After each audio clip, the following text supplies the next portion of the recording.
An unexpected chill. Mary Ellis adjusted the clasp of her pearl necklace, the small, cool beads a gift from her late husband that she wore on special occasions. She stared at herself in the mirror, seeing a woman of 65 who had lived a life filled with love, laughter, and a fair share of heartache. Her dark skin had weathered well, her face etched with soft lines that told stories of a life well lived. But today, her reflection seemed to hold a shadow of something else. Apprehension. It was Sunday, a day she usually looked forward to with joy. Her only son, David, had recently married Sarah, a young woman who was as sharp and capable as she was beautiful. At first, Marie was overjoyed. David had found someone who adored him, and she was happy to have a new daughter-in-law. But over the past few months, something had changed. Or perhaps, Marie thought, she was only noticing things that were there all along. The last few family dinners had left Mary feeling odd. Each time, her stomach rebelled, leaving her nauseated and lightheaded. She tried to ignore it, chalking it up to a sensitive stomach, or maybe even her age. But today, that feeling of dread gnawed at her as she prepared to leave for David and Sarah's home. "Lord, please let today be different," she whispered, smoothing her pearl necklace with steady hands. The drive to David's house was both familiar and foreign. He had moved to an upscale neighborhood in the suburbs, a world away from the vibrant, tight-knit community where she'd raised him. Each house on his street looked nearly identical, with trimmed lawns and gleaming cars parked in driveways. Marie admired the comfort David had built here, but couldn't shake the feeling that something was amiss. When she pulled into the driveway, her grandchildren, Eli and Malia, bounded out of the house, their bright faces lighting up at the sight of their grandma. She barely had time to unbuckle before they wrapped her in tight hugs. Laughing, she held them close, feeling the familiar warmth and joy that only family could bring. "My babies," she exclaimed, her worries momentarily forgotten. "Look at how big you're getting." David appeared in the doorway, his broad smile as warm as it had been when he was a boy. He wrapped her in a hug, and for a moment, Marie felt like everything was perfectly normal. "Mom, it's so good to see you," David said, his voice filled with genuine warmth. "You look great, as always." "Thank you, baby. You know your mother likes to dress up for her family." She gave his cheek a light pat before glancing toward the house, where Sarah stood waiting. Sarah's blonde hair was neatly pinned back, and she wore a fitted blue dress with a crisp white apron tied over it. She looked every inch the perfect homemaker, though her smile, Marie noticed, never reached her eyes. "Marie, it's so nice to see you." Sarah's voice was pleasant, but just a bit too sweet, like sugar poured on top of something sour. "It's good to see you too, Sarah," Marie replied, trying to return her smile. "Thank you for having me over." "Of course. And I made your favorite tonight, my special seafood risotto." Sarah's eyes flickered, watching Marie's reaction. Marie forced herself to smile, though her stomach twisted slightly. Her favorite? She thought back, trying to remember a time when she'd mentioned seafood risotto as her favorite meal. But she kept her misgivings to herself. "Sounds wonderful, dear," she said warmly, masking her unease. The house was immaculate. As always, each surface gleaming, each decorative vase positioned just so. It looked like something out of a magazine, almost too perfect, Marie thought. Even the table was set as though it were a staged photo shoot. Linen napkins folded into crisp triangles, silverware placed with precision. Dinner was ready, and Sarah insisted on serving everyone. She handed Marie an extra-large portion, practically brimming over with risotto. "I made sure to add extra herbs and spices to yours," she said, her smile just a touch too wide. "I know you like your food full of flavor." Marie's stomach did a little flip, but she took a polite bite, hoping her unease was just in her mind. The flavors hit her palate strongly, almost overwhelming in their intensity. The risotto was hot, but not in a pleasant, spicy way. It was the kind of heat that seared, the kind that left a lingering bitterness at the back of her throat. "How is it?" Sarah asked, leaning forward with an expectant look. Marie forced a smile. "It's different. You've certainly made it your own."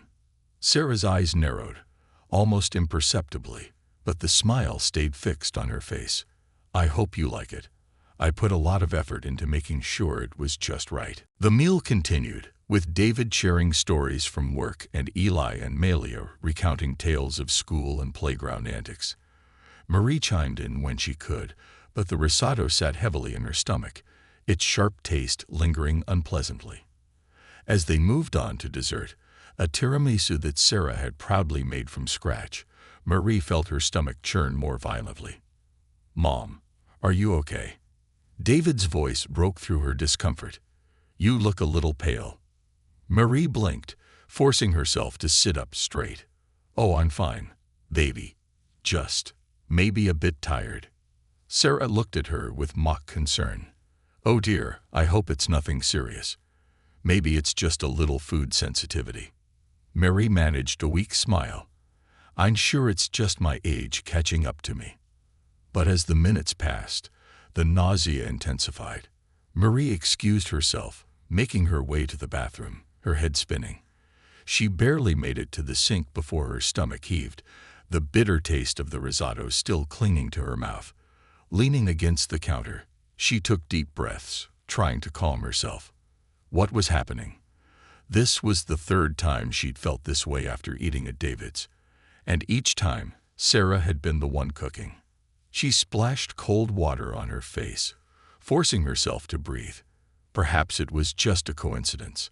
Perhaps it was nothing more than an old woman's delicate stomach. But a small, nagging doubt remained, whispering in the back of her mind. When she returned to the dining room, she found Sarah standing by the doorway, watching her with an unreadable expression. For a fleeting moment, Marie thought she saw something cold in her daughter-in-law's gaze, something calculating. "Are you sure you're okay, Marie?" Sarah asked, the concern in her voice feeling hollow. "I can call a doctor if you're feeling unwell." "No, thank you, dear. I'll be fine," Marie replied, fighting the urge to recoil. "Just need a bit of fresh air, perhaps." David, concerned, insisted on walking her to the car. As he held her arm, steadying her, Marie looked up at him, feeling a pang of guilt for worrying him. "Mom, this has happened more than once now. Are you sure you don't need to see Dr. Anderson? It could be something serious." Marie smiled reassuringly, though her heart was racing. "I'll be fine, baby. Just an old woman's belly acting up." He squeezed her hand. "Promise you'll call me if it gets worse." "I promise," she lied gently, not wanting to worry him. But as she drove home, her mind replayed every moment of the dinner. The risotto, the strange aftertaste, Sarah's watchful gaze. The more she thought about it, the more the pattern started to solidify. This wasn't just a random stomach upset. It happened only after eating Sarah's food, each time becoming worse. As she lay in bed that night, unable to sleep with the nausea gnawing at her, Marie's suspicions grew. She'd always been one to give people the benefit of the doubt, but now she felt she couldn't ignore what was happening. If there was even the slightest chance that Sarah was somehow involved, she had to be cautious, and she needed to find out, for her own safety, and for the sake of her family. The next morning, Marie found herself sitting at her kitchen table, a notebook open before her. She picked up a pen, her hands trembling slightly, and began to write. Date: Sunday dinner at David's. Symptoms: nausea, dizziness, bitter aftertaste. Meal: seafood risotto, heavily seasoned. Her mind raced as she continued to jot down her experiences. Whatever this was, it was becoming harder to ignore, and she had to take steps to protect herself. As she finished her notes, Marie's hand hovered over the page, her heart heavy with an emotion she couldn't quite name. She'd always believed in family, in love and trust. But now, as she looked down at the entry in her notebook, she felt a chill run through her. Family dinners, once a time of warmth and laughter, were becoming something far darker. And she knew, deep down, that this was only the beginning. Suspicion and silence. Marie's hand trembled as she turned the page in her notebook, her mind reeling with doubts and whispers of dread. She stared at the entry from last night, the one documenting her symptoms after dinner at her son David's house.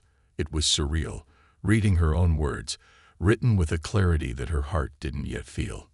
The morning sun streamed through her kitchen window, casting a warm glow that felt almost mocking, as though it had no place here in the shadow of her suspicions. She closed her notebook and glanced out at the street where a neighbor walked her dog, exchanging cheerful greetings with passers-by. For a moment, Mary felt the weight of isolation. Here she was, quietly recording the strange occurrences at her son's home, while everyone else's lives seemed so simple, so untouched by the quiet tension that had invaded hers. Marie decided to take her mind off things. She cleaned her kitchen until the countertops gleamed, sorted through old recipes, and even reorganized her spice cabinet. Yet, no matter how much she distracted herself, her mind kept returning to Sarah. Sarah, with her crisp, practiced smile, and her meticulous care in serving Marie every dish, always watching her a little too closely. By noon, Marie couldn't shake the feeling of unease. She decided to visit her friend Helen, her closest confidant. Helen had been her neighbor and friend for over 30 years, sharing countless memories and laughs. If anyone could help her sort through her thoughts, it was Helen. As Marie arrived, Helen welcomed her with a warm hug. "Marie, it's so good to see you. I was just about to make some tea." Settling into Helen's cozy living room, Marie tried to relax, taking comfort in the familiar surroundings. The scent of lavender wafted through the air as Helen returned with 2 steaming mugs of chamomile tea. "So, what's on your mind, dear?" Helen asked, her wise eyes studying Marie carefully. Marie hesitated, her fingers wrapped around her mug. How could she explain her suspicions without sounding absurd? She felt foolish even thinking it, yet the weight in her chest demanded release. "It's just, I've been feeling strange after dinners at David's," Marie began slowly. "Every time, I come home with terrible nausea, dizziness, sometimes even a racing heart." Helen frowned. "Could it be something you're eating? Maybe an allergy?" Marie shook her head. "I thought so too, at first, but I never have issues with seafood or spices when I cook for myself, and it's only after meals with Sarah's cooking." Helen raised an eyebrow. "You think it has something to do with Sarah?" The words felt heavy as Marie nodded. "I'm not sure. She's always so insistent on serving my food. Last night, she even made a point of saying she'd added extra spices, just for me." She looked down, feeling the absurdity of it all. "I know it sounds crazy, but it's almost as if she wants me to eat a certain way, a way that doesn't agree with me." Helen took a sip of tea, considering. "Marie, sometimes our instincts are sharper than we realize. Maybe there's something going on with the ingredients she's using, something that just doesn't sit well with you. It might be worth asking her directly." "I thought of that, too," Marie admitted. "But what would I say? Sarah, are you putting something strange in my food?" "It sounds paranoid, Helen." Helen gave a sympathetic smile. "It does sound unusual, but if it's affecting your health, it's worth addressing. If nothing else, maybe you could suggest bringing a dish of your own next time, just to see how she reacts." Marie considered this, a small sense of relief blossoming in her chest. Helen's suggestion gave her a path forward, a way to act without outright accusations. "Maybe I'll try that," she said quietly. "Thank you, Helen. I just needed someone to listen." Helen squeezed her hand. "Anytime, Marie. And remember, you're not alone. Trust your instincts. If something feels wrong, there's no harm in protecting yourself." Over the next week, Marie kept herself busy, determined not to dwell too much on her suspicions. But as Sunday dinner approached, she found herself feeling both anxious and resolute. She prepared a casserole, a family recipe that David loved, and arrived at his house with a covered dish in hand. "Oh, Marie, you didn't have to bring anything," Sarah exclaimed as she opened the door, her eyes narrowing slightly as they fell on the casserole dish. "I've already made a full spread. "I thought I'd bring a little something from home," Marie replied, keeping her tone light. "David always loved my potato casserole, and I thought the kids might enjoy it too." The faint tension in Sarah's expression didn't escape her notice, but Sarah quickly masked it with a forced smile. "Of course. The kids will love it." The evening passed quietly, yet Mary felt a heightened awareness of every glance, every gesture. As they sat down to dinner, Sarah served everyone her own cooking, but Marie made a point of helping herself to a portion of her casserole.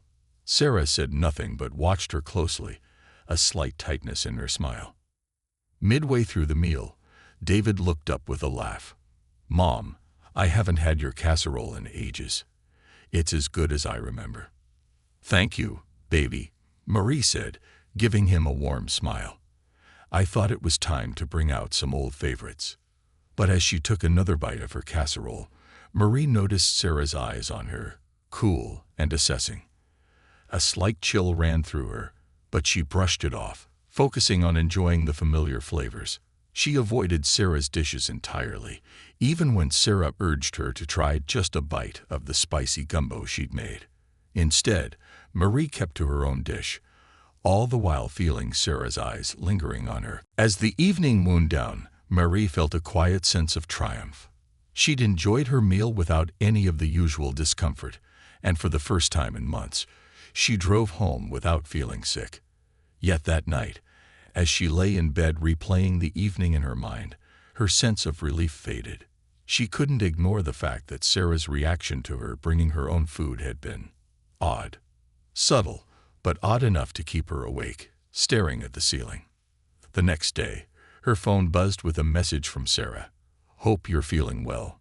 Marie, I know you're sensitive to certain foods, so I found some herbal remedies that might help with digestion. Should I drop them off sometime?" Marie's hand tightened around her phone. The message was polite, even kind on the surface, yet it struck her as too carefully crafted, too insistent. She replied with a simple "Thank you, Sarah. I'm feeling much better now." But that evening, another message arrived, this time from David. "Mom, Sarah's really concerned about your health.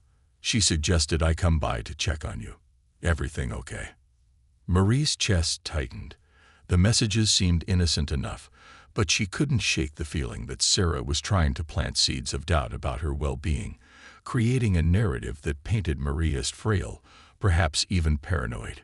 It was as if Sarah was trying to cast Marie's symptoms as part of some personal weakness, a narrative that could easily explain away any future suspicions. Over the following weeks, Marie kept a careful record of every meal, every symptom, every exchange with Sarah. She felt like she was piecing together a puzzle, each small detail forming a clearer picture. But she knew that even if she collected every detail, every symptom, she still lacked proof. All she had were her suspicions and a growing sense of dread that tightened in her chest with each passing day. Her friends began to notice her tension. One day, Helen approached her at church, pulling her aside with a concerned look. "Mary, you look tired. Are you feeling okay?" Marie managed a small smile. "Just a bit worn out, that's all." "Is it Sarah again?" Helen asked gently, lowering her voice. "Have you talked to David?" Marie shook her head, her voice barely above a whisper. "No, not yet. I don't have any proof, Helen, and I don't want to accuse her without it." Helen gave her a sympathetic look. "If it's affecting your health, you have every right to be cautious. Maybe it's time to protect yourself, Marie. Tell David, even if it's just so he can watch over you." But Marie couldn't bring herself to involve her son. David was so happy, so blissfully unaware of the tension simmering beneath the surface. She didn't want to disrupt his life, his marriage, his family. Instead, she resolved to continue her quiet observations, hoping that she was wrong, hoping that her suspicions were nothing more than an old woman's imagination. But deep down, she knew that hope was fading, bit by bit, with each new dinner, each strange look, each careful comment from Sarah. And as her suspicions grew, so did her resolve. If Sarah was indeed hiding something, Marie would uncover the truth. She only prayed that when she did, her family would still be whole. The realization. The days leading up to the next family dinner felt heavy, a weight Marie couldn't shake. Each quiet morning at her kitchen table, with her symptom journal open before her, reminded her of the strange events that now marked her relationship with Sarah. Her once blissful family gatherings had transformed into tense affairs, shadowed by a suspicion she could hardly speak aloud. Marie glanced at her latest entry in the symptom journal, flipping back through the pages she filled in over the past month. Each note, a description of nausea, dizziness, or a strange aftertaste, felt like a piece of a puzzle that she was piecing together in secret. She had yet to show the diary to anyone, not even Helen, and it weighed on her like a hidden burden. But today, she was determined to find clarity. Marie had a plan.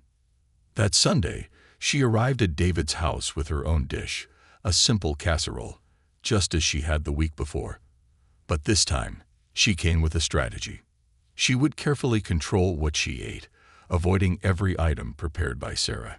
If she still felt unwell after eating her own food, perhaps her suspicions were unfounded. But if she left feeling as well as she had the previous week, it would confirm what she feared most. "Mom." David greeted her warmly at the door, his eyes lighting up as he saw her. The familiar warmth of his embrace momentarily washed away her anxieties, but as he led her inside, the unsettling feeling returned. Grandma, her grandchildren, Eli and Malia, called out, running up to hug her with arms outstretched. The children were her joy, her reason for staying strong. She hugged them tightly, a quiet resolve forming within her. Sarah was already in the kitchen, arranging dishes on the dining table with her usual precision. She glanced up with a smile that, as usual, felt more like a performance than genuine warmth. "Mary, so good to see you. I made a few of your favorites," she said, gesturing to the spread with a smile that was just a touch too wide. "Thank you, Sarah," Marie replied, returning the smile with practiced politeness. "But I brought my own dish again. My stomach has been a bit sensitive lately, so I thought I'd stick to something familiar." Marie caught the briefest flicker of annoyance in Sarah's expression before it vanished, replaced by a gracious smile. "Of course, Marie. You should do what feels best for you." They all sat down, and Marie watched as Sarah served everyone with her usual flourish, placing an extra-large portion of spicy jambalaya in front of Marie with practiced care. "Just a little taste?" Sarah asked sweetly, her eyes almost daring Marie to refuse.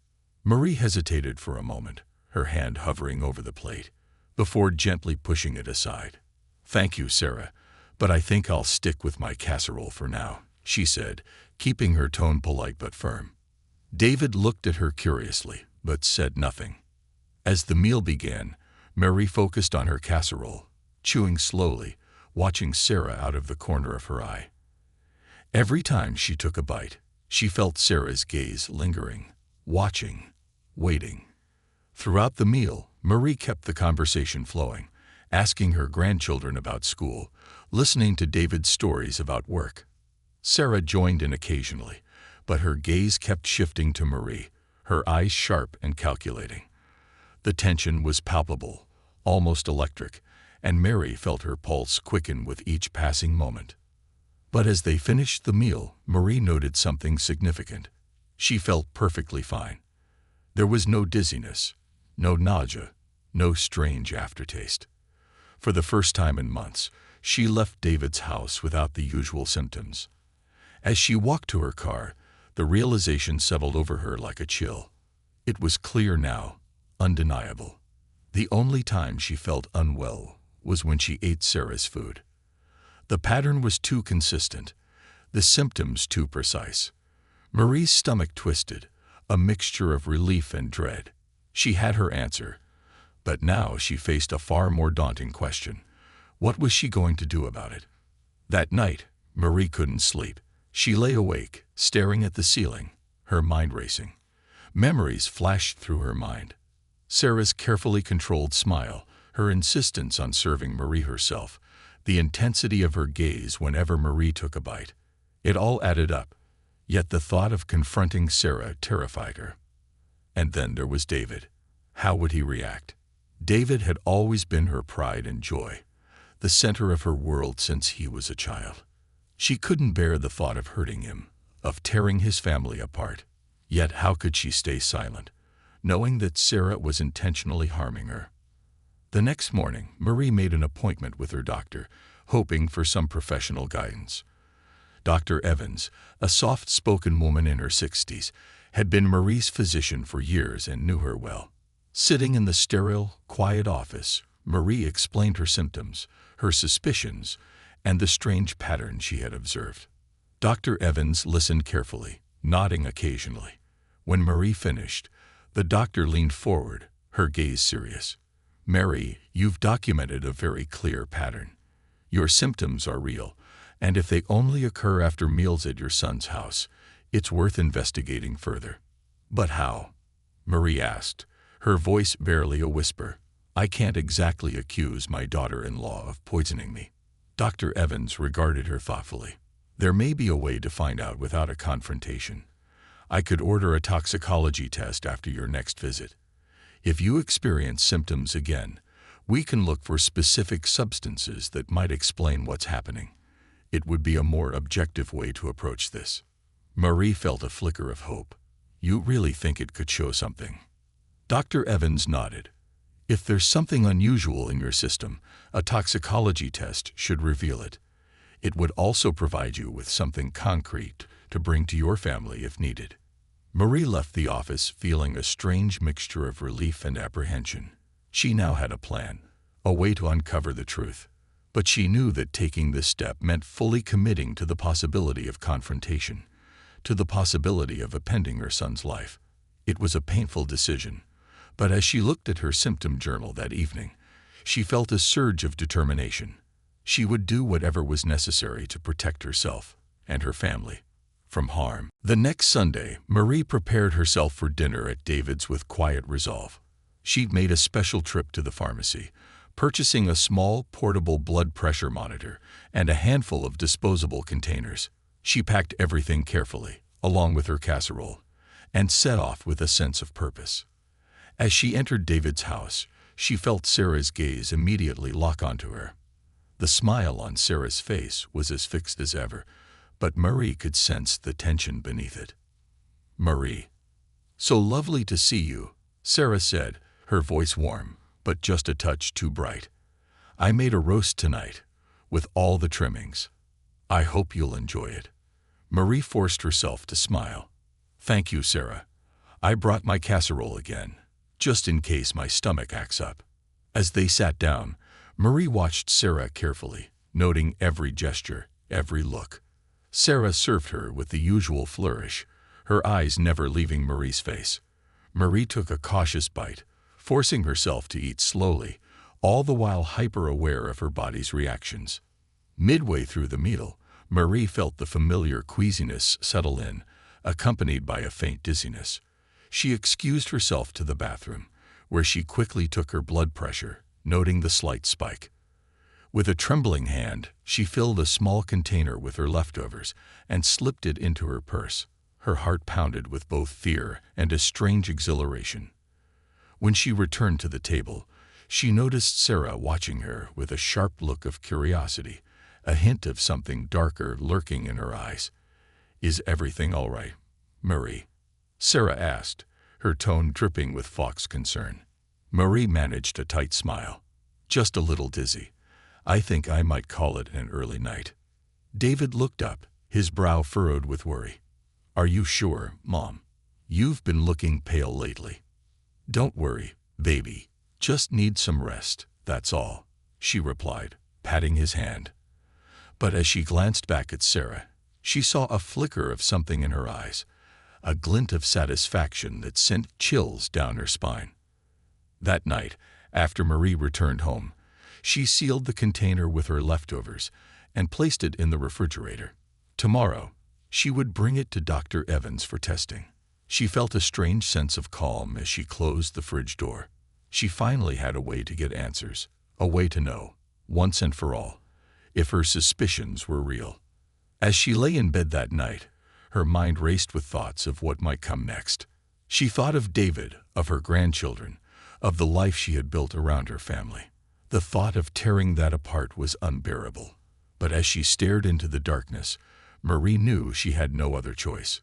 If there was something lurking in those meals, something intended to harm her, she had to find the truth, no matter the cost. Confrontation. Marie sat at her kitchen table, staring at the small container of leftovers and the lab report beside it. The words on the page blurred as she tried to process the reality before her. She'd asked Dr. Evans to run a toxicology test on the food she'd brought back from David and Sarah's house, and the results had confirmed her worst fears. Traces of a toxic substance had been found. A small dose, enough to induce nausea, dizziness, and headaches, but not enough to cause serious harm if ingested in limited quantities. It was a common household chemical, something Sarah could easily obtain, but it wasn't the kind of ingredient that accidentally ended up in a meal. The confirmation struck Marie like a physical blow. She had been right all along about Sarah's intentions. The realization should have brought her relief, a sense of validation. Instead, it left her feeling hollow, as if her heart had been carved out. Sitting alone in her kitchen, Marie's thoughts turned to David. How could she tell him? How could she sit him down and explain that his wife, the mother of his children, had been deliberately poisoning her? The weight of it threatened to crush her, but as she looked at the lab report, a surge of determination rose within her. She couldn't ignore this, not anymore. She had given Sarah every benefit of the doubt, every chance to prove her suspicions wrong. But now, there was no more room for doubt. Her son, her grandchildren, they all deserved to know the truth.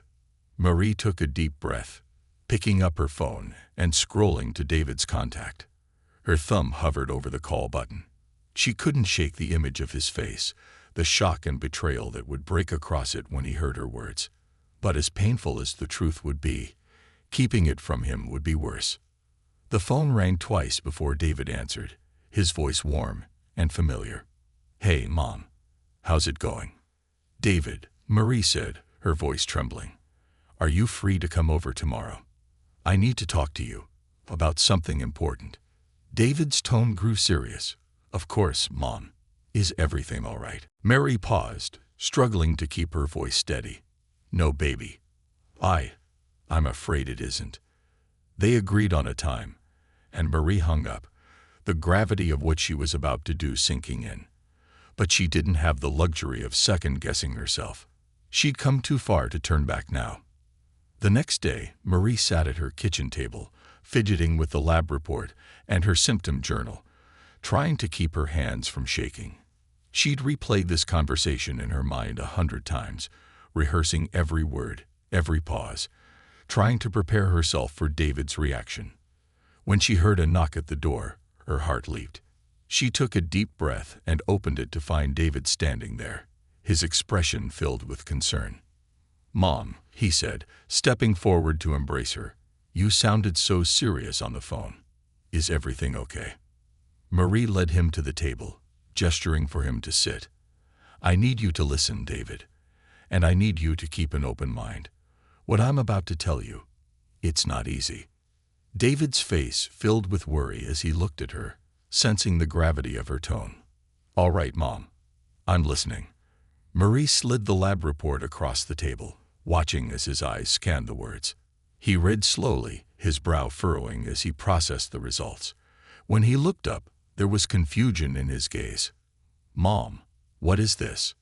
"It's a toxicology report," she said, keeping her voice as steady as she could. "I had it done on some leftovers I brought back from your house." David blinked, looking from the report to his mother with a mixture of disbelief and alarm. "Leftovers? Why would you test food from our house?" Marie swallowed, her throat tight. "Because, David, I've been feeling sick, only after eating at your house. And it's happened too many times to be a coincidence."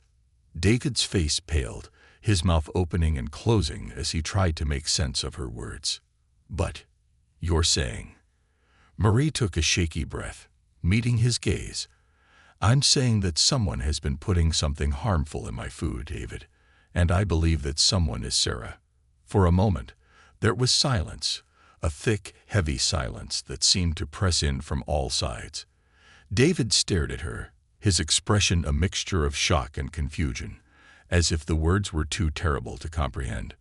"Mom, you can't be serious," he said, his voice barely above a whisper. "Sarah would never. She couldn't." "I know how it sounds, David," Marie said softly.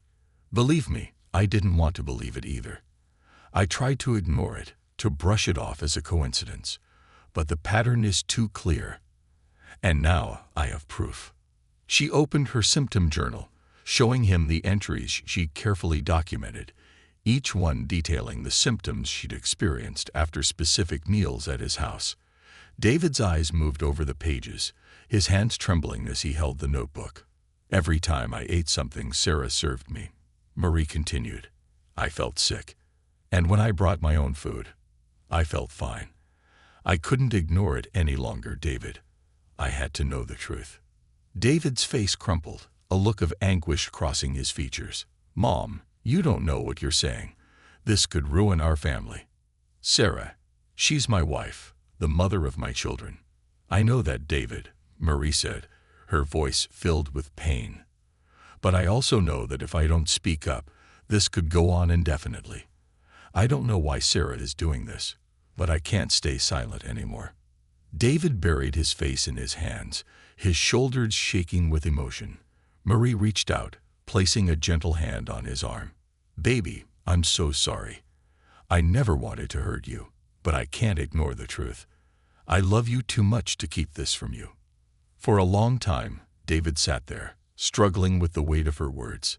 Finally, he looked up, his face etched with a mixture of sorrow and determination. "I need to hear it from her," he said quietly. "I need to ask her, face to face." Marie's heart ached as she watched him, knowing how painful this confrontation would be. But she understood his need for answers, his need to look Sarah in the eye, and see the truth for himself. They agreed that David would confront Sarah that evening, and Marie would be there as a witness, a steadying presence. As he left her house, Marie prayed silently for strength, knowing that the worst was yet to come. That evening, Marie sat in David and Sarah's living room, her heart pounding as she waited. Sarah was in the kitchen, oblivious to the storm about to break. David had explained that they needed to have a serious conversation, but he hadn't given her any details. Now he stood beside Marie, his face pale and drawn, his hands clenched at his sides. When Sarah entered the room, she looked at Marie with mild surprise. "Mary, I didn't know you were coming over tonight." Marie held her gaze, her expression steady. "I think it's time we all had a talk." Sarah's face flickered with confusion, but she maintained her composure, settling into a chair across from them. "All right, what's going on?" David took a deep breath, his voice steady but filled with pain. "Sarah, Mom's been feeling sick after meals here, only after eating your cooking. She had some food tested, and it came back positive for a toxic substance." The words hung in the air, each syllable a dagger.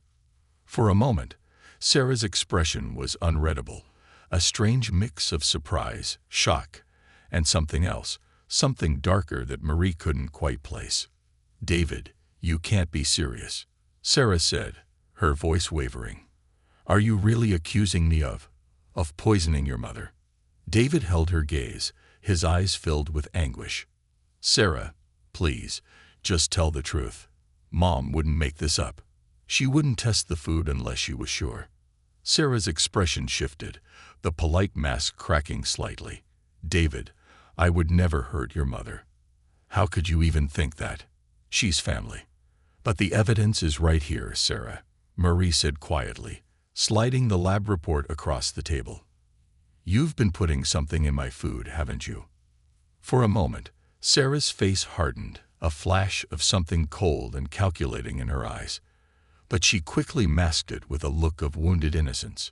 "You're both being ridiculous. I would never do such a thing." David's voice broke, filled with desperation. "Then explain the test results, Sarah. Explain why Mom only feels sick after eating your cooking." Sarah's gaze shifted, her eyes narrowing as she looked at Marie. "Maybe you're just imagining things, Marie. Maybe this is all in your head." Marie held her gaze, unflinching. "It's not in my head, Sarah. And you know it." For a moment, the room was filled with silence, the tension thick and suffocating. Then, as if a mask were slipping, Sarah's expression changed. Her face hardened, her eyes cold and unfeeling. "You know what, Marie?" she said, her voice low and dangerous. "You've always been a thorn in my side. You never let us live our own lives, always hovering, always judging. I did what I had to do to get a little peace." David's face went pale, his eyes wide with horror. "Sarah, how could you?"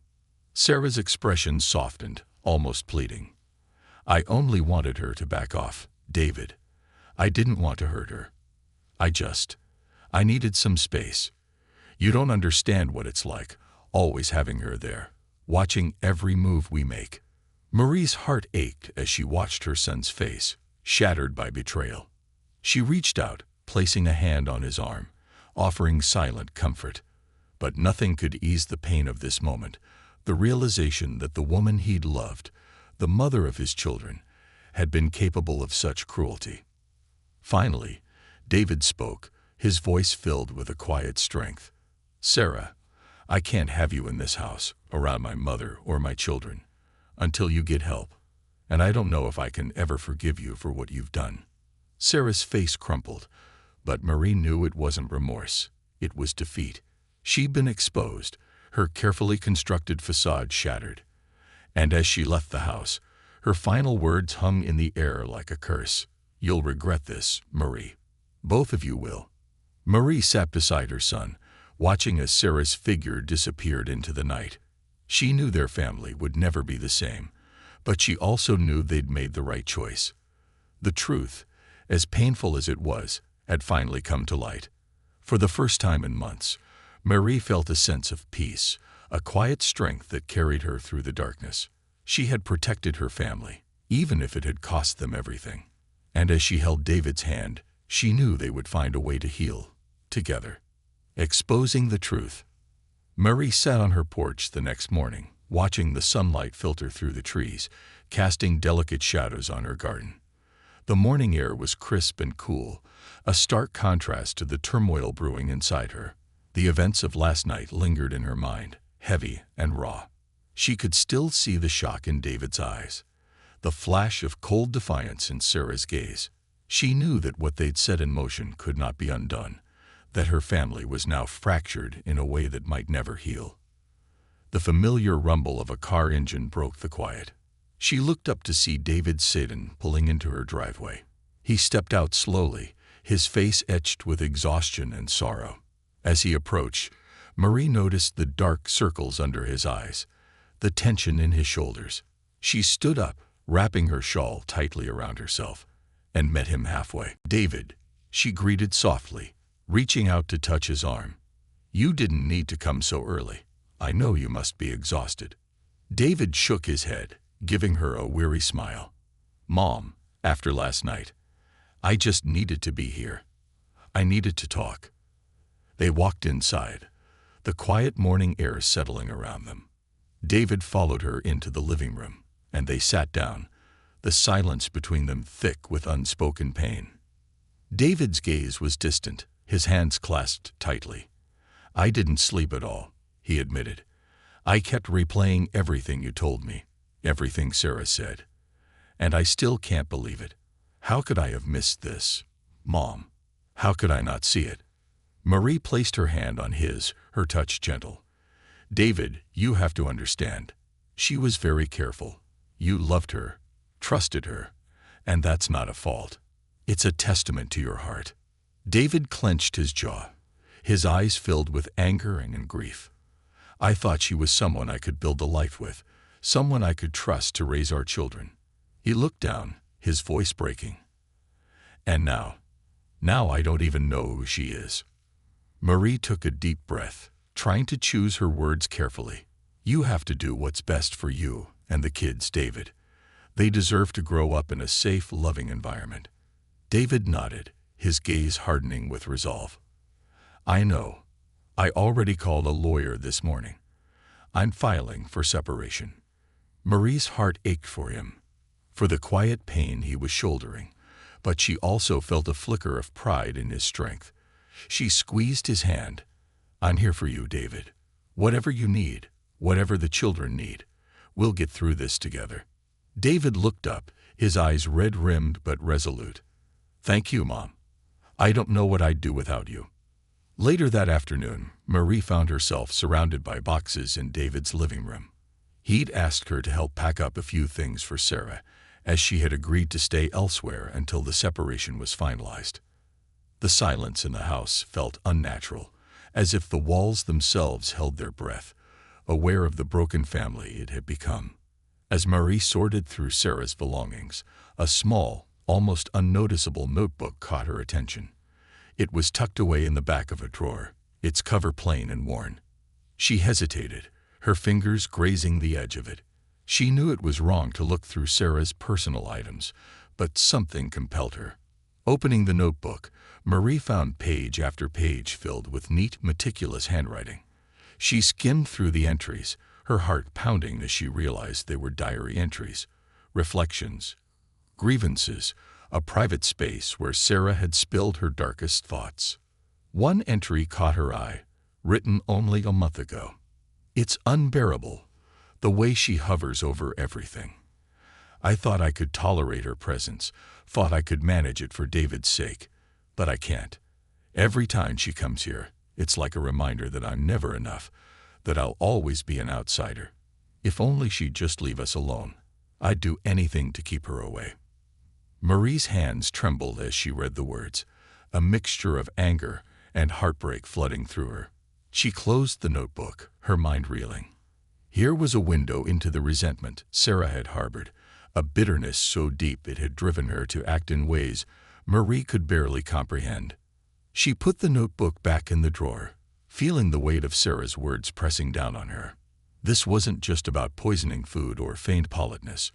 This was a hatred that ran deep, fueled by insecurity and a twisted sense of entitlement. Marie took a steadying breath, steeling herself for the journey ahead. Whatever lay before them, she knew she had to be strong, not just for herself, but for David and her grandchildren.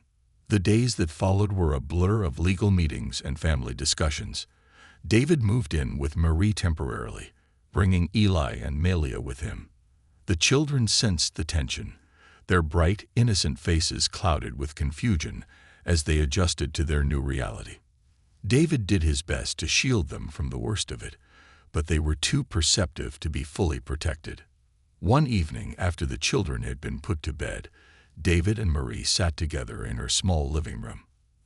The weight of the situation had begun to sink in, settling around them like a dark cloud.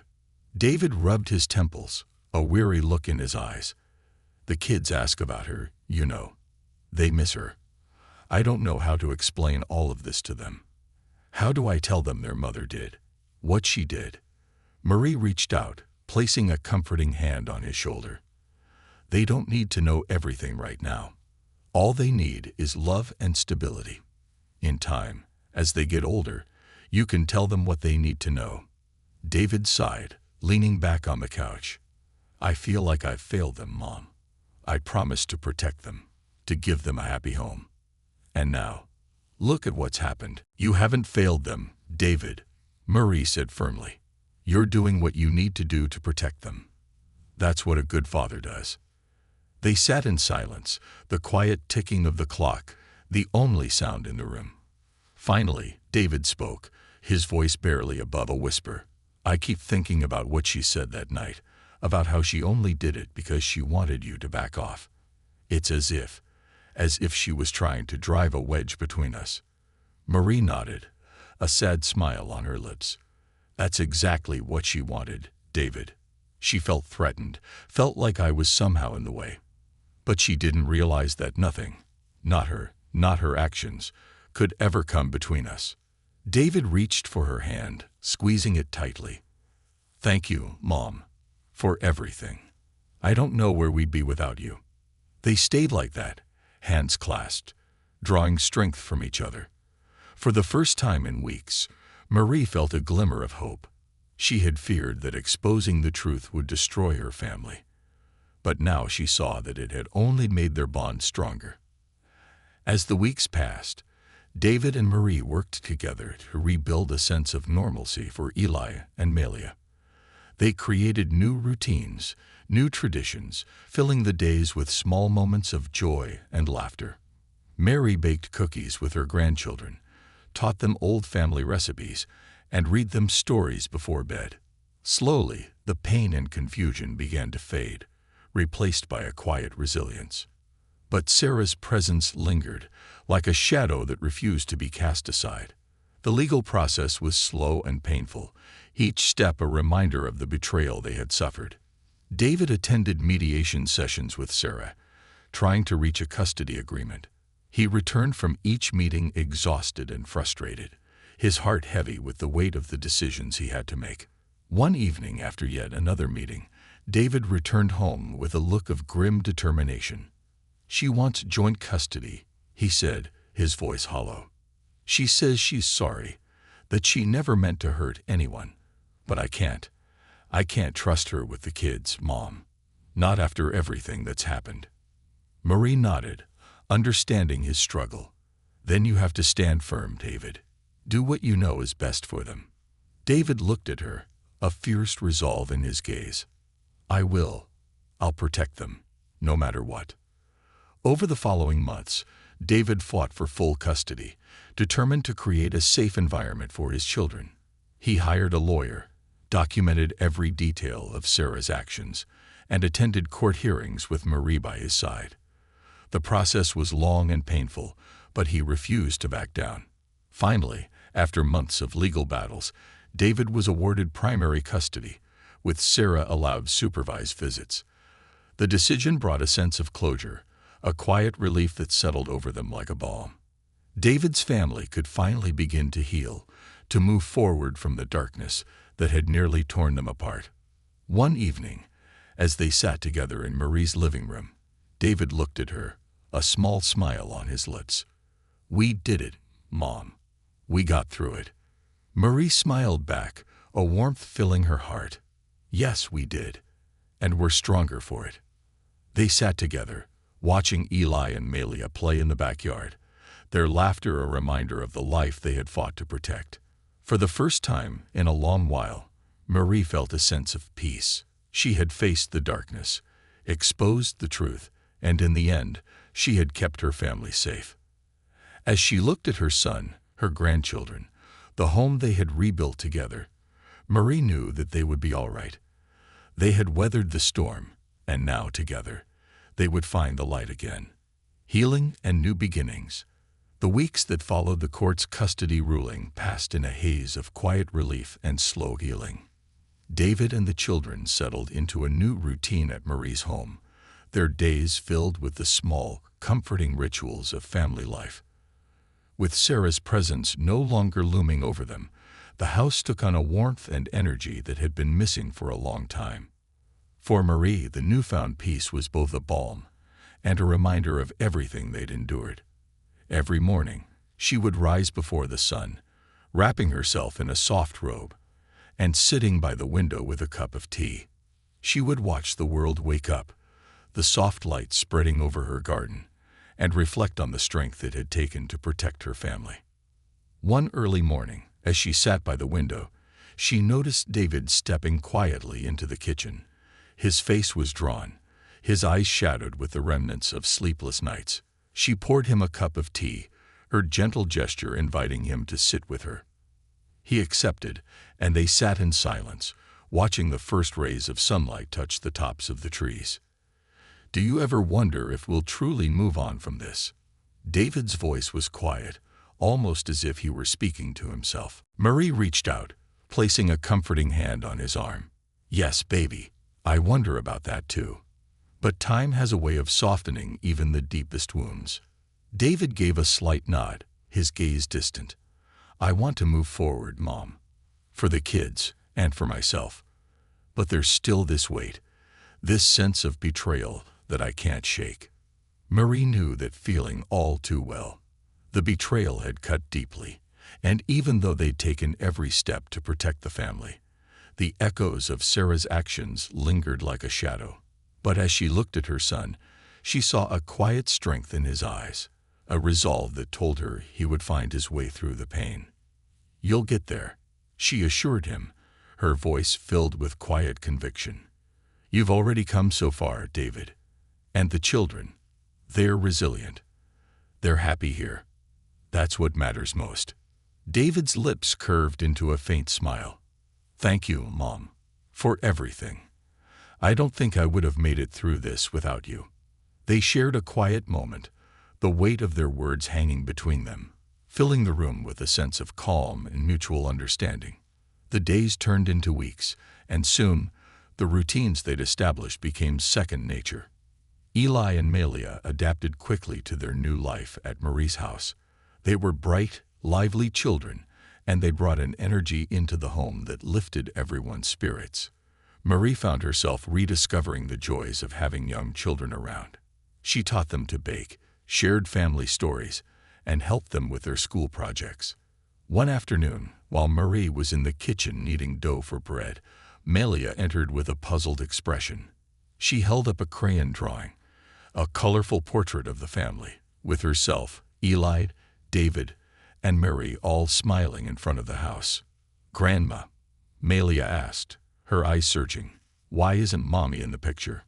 Marie felt a pang in her chest as she looked down at her granddaughter. Malia's innocent question hung in the air, bringing back the ache of all that had happened. But she smiled softly, crouching down to meet Malia's gaze. "Sometimes families change, sweetheart," she said gently, choosing her words carefully. "But that doesn't mean we stop loving each other. Your mommy still loves you very much." Malia seemed to think about this for a moment, her small brow furrowed. "But why can't we see her?" Marie stroked her granddaughter's hair, her heart heavy. She's working on becoming the best mommy she can be. And while she does that, you're here with Grandma and Daddy." Malia nodded slowly, accepting the explanation with the innocence only a child could have. She hugged Marie tightly, and as Marie held her, she felt a quiet resolve settle over her. They would get through this. Together, they would heal. As the months went by, Sarah continued her court-ordered therapy and supervised visits with the children. David kept his distance, only communicating with her when absolutely necessary. Each time he returned from a meeting or a call with her, there was a tightness in his jaw, a pain in his eyes that Marie recognized as the struggle between love and betrayal. One evening, David approached Marie as she washed dishes in the kitchen.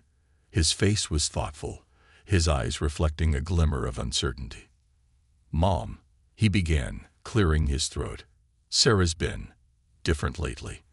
The therapist says she's making progress, that she's coming to terms with what she did. She wants to talk, to apologize in person."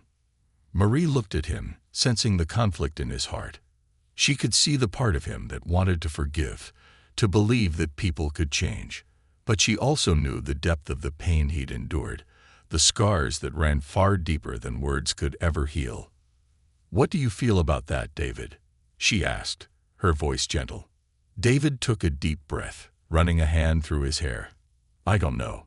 Part of me wants to forgive her, to believe that she's changed, for the kids' sake. But another part of me, I don't think I can ever look at her the same way." Marie set down the dishcloth, her heart heavy with the weight of his dilemma. "Forgiveness is a powerful thing, David, but it doesn't mean you have to forget. It doesn't mean you have to let her back into your life. Forgiveness is for you, to let go of the anger and the pain. But that doesn't mean you have to trust her again." David nodded slowly, his gaze distant. "Maybe you're right. I just don't want the kids to grow up with hate or bitterness in their hearts." "They won't," Marie assured him, "because they have you guiding them. And they'll see, through your strength, that even when life is painful, we can still choose kindness, still choose love." David looked at her, a soft smile breaking through his sadness. "Thank you, Mom. You always know what to say." Months turned into a year, and gradually, life began to settle. David bought a small house nearby, wanting to give the children a space of their own, but keeping close to Marie's for support. It was a modest home, but it was filled with light, laughter, and a warmth that had been missing in the last chapter of his life. Marie spent her afternoons helping him set up the house, decorating with family photos and cooking warm meals that filled the air with comforting aromas. She felt a sense of pride and peace watching her son rebuild his life, creating a new home for his children. One Saturday, while they were unpacking boxes, David came across an old photo album. They sat on the floor, flipping through memories of family gatherings, birthdays, and holidays. The photos were a testament to their resilience, to the love that had carried them through every storm. "Look at you here," Marie said, pointing to a picture of David as a child, grinning proudly with a missing front tooth. "You always had that mischievous look." David laughed, his face softening as he looked at the photo. "I think Eli has inherited that trait," he joked, a warmth in his eyes that hadn't been there in months. They continued through the album, their laughter mingling with the fading afternoon light, filling the house with a quiet joy. For the first time in a long while, Marie felt a deep sense of peace.